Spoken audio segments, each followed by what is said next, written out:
Welcome to our series, the Bhagavad Gita for All. Namaskar. Chapter 16, Daivāsura Sampad Vibhāg Yog, or the Yoga of the distinction between the divine and the demonic natures.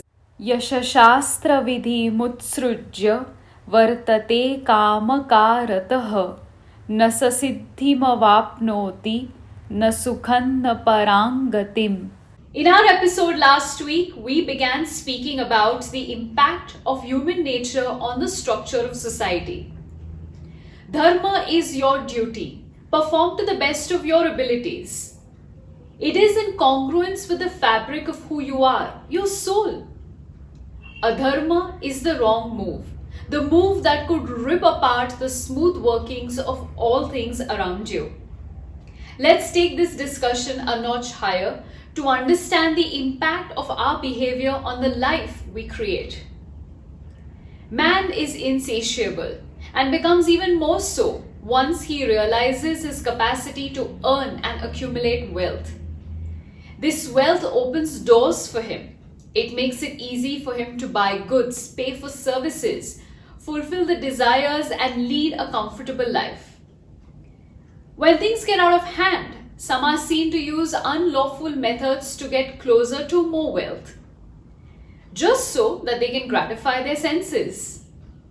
In fact, man is held bondage by these very senses. He has to realize that he cannot take all this wealth with him when he dies.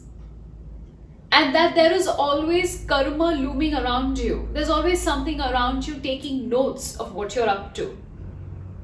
Given the context of life today, earning wealth is essential for survival. But the thin line of satisfaction, greed, that's something you need to tread upon carefully. If there's one thing that you need to be aware of, then that is the voice in your head, not the inner voice, the other one that causes stupor. This voice is backed by one's ego. It therefore takes up the liberty to make up stories, lament on the past and the present, create an anxious environment, and this means doom for you. It's like a pyramid. A thought gets out of hand. That thought creates bitter feelings in you. These bitter feelings create a kind of grievance, and any kind of grief has a negative notion attached to it. Shri Krishna warns us that if we let ourselves get stuck in this mesh like a fish caught in a fishnet, we've secured our destiny. Nothing good will come out of this. We cannot control the outcome or the fruits of what we do, but we can control our actions.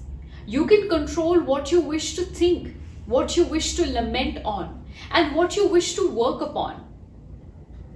So choose your path wisely, lest you'd like to suffer the outcomes, the karma of your choice. Shri Krishna points out a few more signs true to a demonic nature. They include ahankar or ego, bala or strength, darpa or arrogance, kama or desire, krodh or anger. People full of these vices are quick to point out the faults of others. Although they may not possess any of the virtues we mentioned before, you will find such people being envious of others' success, sometimes scheming and even causing mental agony with their harmful behavior. In one of the verses, Shri Krishna says that those that are of a demonic nature, vile and vicious in their attitude, will find themselves in the midst of families with a similar nature upon rebirth. Their ignorance seizes them from any spiritual growth. In fact, they sink to the most dreadful type of existence. Where does one's demonic nature arise? Well, it all starts with greed, lust, and anger. They live in your mind rent-free and become breeding ground for more vices. If you want to steer clear from self-destruction, you're going to have to deal with these freeloaders. At times, you are unable to perceive the short-sightedness of happiness. Sure enough, some things can make you happy, but not for long. For these small pockets of happiness, one might risk treading on the path of passion, greed, lust, or anger. What we need is a path that opens up to enlightenment.